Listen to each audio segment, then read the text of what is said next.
સુરતના અડાજણ ગામમાં રહેતા 19 વર્ષીય જેસલ ભાવિન મેસુરિયાનું અકસ્માતમાં મોત થયું હતું। ગઈકાલે જેસલ પોતાની કોલેજમાંથી ઘર તરફ પરત ફરતા રસ્તામાં ડિવાઈડર સાથે અથડાતા ગંભીર અકસ્માત સર્જાયો હતો। ત્યારબાદ તેને સારવાર માટે ખાનગી હોસ્પિટલ ખસેડવામાં આવ્યો। હોસ્પિટલમાં તેમને મૃત જાહેર કરવામાં આવ્યા। જેસલ મેસુરિયા કોલેજમાં અભ્યાસ કરતો હતો।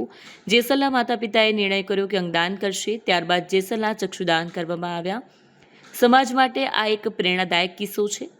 માતા પિતાનું એકનું એક સંતાન હોવા છતાં તેમણે અંગદાન કરવાનો નિર્ણય લીધો છે। છોટુભાઈ પટેલ સામાજિક કાર્યકર્તા રહેવાનું અડાજણ ગામ।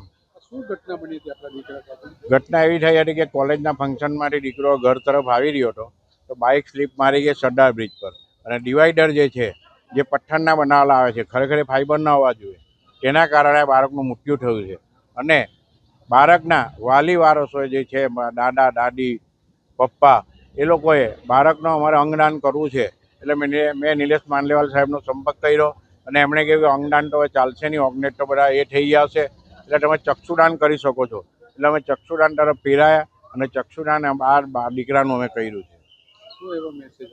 સમાજને એ મેસેજ આપવા માગું છું કે જ્યારે 19 વર્ષનો એકનો એક દીકરો ગુમાવ્યા પછી જે મા બાપો અને જે દાદા દાદી એમ કહેતા હોય કે મારા દીકરાનું અંગદાન કરવું છે, મારા દીકરાનું જે બી અંગ છે એનાથી હું બીજાને જોઈને એને સંતોષ માની કોઈને બી એની આંખ લાગશે તો એમ માનીશ કે મારા દીકરાની આંખ છે તો એનાથી લોકોને અંધાપો દૂર થશે અને આ જે અંગદાન કરવાની જે પ્રક્રિયા છે એ સતત સમાજમાં ચાલતી રહે અને સમાજના લોકો આ પ્રક્રિયામાં જોડાય મોટા ભાગે અને સમાજ આ પ્રક્રિયા કરતો રહે અને અનેકો લોકોના જીવન મળે એવું મારી એ છે। મારો લાસ્ટ સવાલ છે, કઈ કોલેજમાં પડતો? એ કેટની કોલેજમાં એન્જિનિયરિંગ કરતો હતો બાળક, 19 વર્ષનું બાળક હતું।